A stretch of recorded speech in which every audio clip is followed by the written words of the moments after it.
पंजाब तो चंडीगढ़ तो पंजाब का है, वो बोल रहे हैं कि भाई उनको भी मिलना चाहिए। सबसे बड़ी बात यह है कि सुनील जाखड़ जो हैं, जो बीजेपी के ही हैं, वो भी उस पक्ष में नहीं है।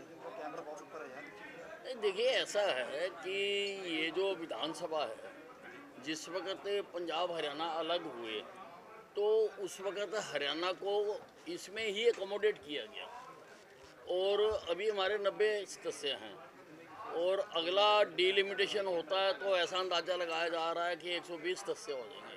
तो 20 सदस्यों के तो बैठने की यहाँ जगह नहीं है, तो जगह तो हमें चाहिए और चाहिए इसीलिए काफ़ी देर पहले से इसकी हमने तैयारी कर दी थी। और जहाँ तक मान साहब कहते हैं कि चंडीगढ़ हमारा है, चंडीगढ़ तुम्हारा तब है जब तुम हिंदी भाषी क्षेत्र हमें ट्रांसफ़र कर दोगे, जब हमें SYL का पानी दे दोगे। जब तक नहीं देते हो तब तक हमारा लिए ना इसके ऊपर, हम इसमें बैठे हुए हैं, तभी तक बैठे हुए हैं हम। जब आप जो एग्रीमेंट हुआ था उसको लागू ही नहीं करते तो चंडीगढ़ किस प्रकार से तुम्हारा। पर बीजेपी में भी क्या फूट है, क्योंकि सुनील जाखड़ खुद बोल रहे हैं, अपील कर रहे हैं प्रधानमंत्री से कि भाई नहीं मिलना चाहिए इनको। हो सकता है वो प्रदेश की राजनीति के हिसाब से बोल रहे हों, पर मैं देश की राजनीति के हिसाब से बोल रहा हूँ। सर, ये बीपीएल को लेके भी आया कि इतने सारे जो लोग हैं वो बीपीएल में अब शामिल हो गए हैं। ये क्या एक नेगेटिव पॉइंट नहीं है कि सैनी सरकार के लिए, हरियाणा सरकार? नहीं, ऐसा है, पहले कुछ लोगों के बन नहीं पाते थे और वो घूमते रहते थे और कोई उनकी सुनवाई नहीं करता था। अब सारा सिस्टम स्ट्रीमलाइन किया है तो हर पॉसिबल व्यक्ति जो उस आय वर्ग में आता है तो उनके कार्ड बन रहे हैं, इसमें किसी को क्यों तकलीफ हो किसी की। नहीं, पर एक डेटा भी तो सजेस्ट करता है ना कि सबसे ज़्यादा जो बीपीएल बिलो पॉवर्टी लाइन है वो हरियाणा में है। नहीं, अब जो है वो है, उसमें तो फिर गलत नहीं कह सकते साहब। एक पंजाब की जो अपोजिशन पार्टियां या रूलिंग पार्टी है वो लगातार ही अलग विधानसभा को लेके कहा जा रहा है कि किराएदार मालिक नहीं बनने देंगे और यहाँ पर चंडीगढ़ पर पंजाब का ही हक है, किसी भी बर्दाश्त नहीं की जाएगी कि अलग उसका मैंने जवाब दे दिया। सदन में कांग्रेस विधायक लगातार ये बात कर रहे हैं कि ईवीएम का मुद्दा दोबारा फिर उठाया जा रहा है, सदन में भी उठाया जा रहा है, बाहर में इस तरह की चर्चा होती थी। ये देखिए, ये कांग्रेस के एजेंडे में शामिल है। इनको जो इन्होंने झूठ बोलने की यूनिवर्सिटी बनाई है उसके अंदर बकायदा ये सिलेबस है कि अगर तुम हार जाओ तो तुमने फिर पहले तो चुनाव आयोग को दोष लगाना और फिर आपने ईवीएम को दोष लगाना, ये इनको सिखाया जाता है। मैं हुड्डा साहब से पूछना चाहता हूँ कि जिन सीटों से आप जीते हो क्या वहाँ ईवीएम ठीक थी? वहाँ का कराओ ना रीपोल। ईवीएम अगर खराब थी तो सारी प्रदेश की खराब थी। आप जिन सीटों से जीते हो वहाँ तो ईवीएम ठीक है, जहाँ से हम जीते हैं वहाँ ईवीएम खराब है। क्या लॉजिक है?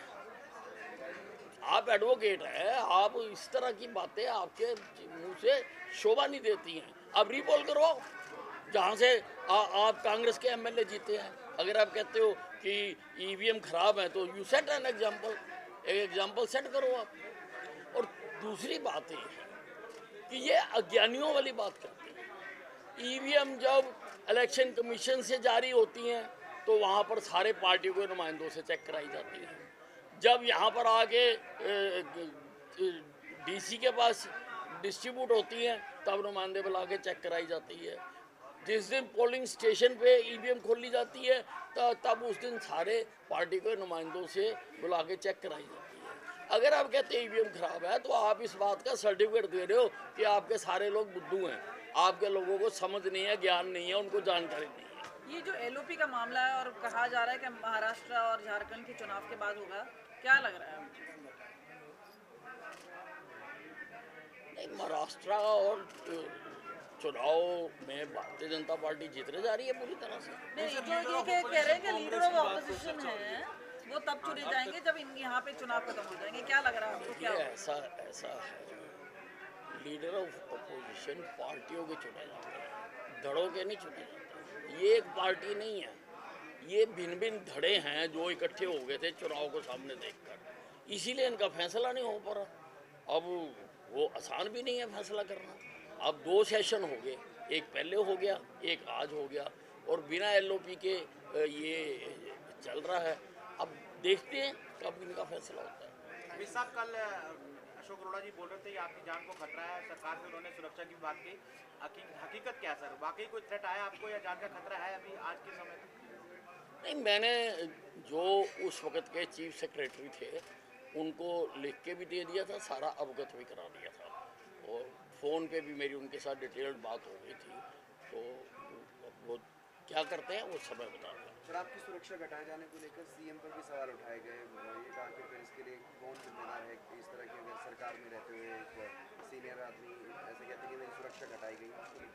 नहीं, इसीलिए अगर मैंने कोई बात उठाई है तो बात सीरियस है तभी उठाई है, नहीं तो मैं जिस उस पर हूँ मैं छोटी मोटी बात क्यों उठाऊँ। क्या लग रहा है फिर आपको? आपकी नहीं, अब इसकी कभी जांच होगी तभी पता लगेगा। आज तक तो किसी ने आके मेरे को पूछा नहीं है।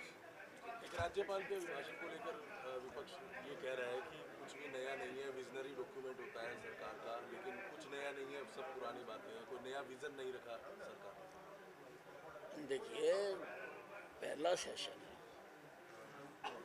सरकार की जो प्रतिबद्धताएं थीं चुनाव के दौरान उन सारों का इसमें जिक्र किया गया, और मैं 7 बार का विधायक हूँ।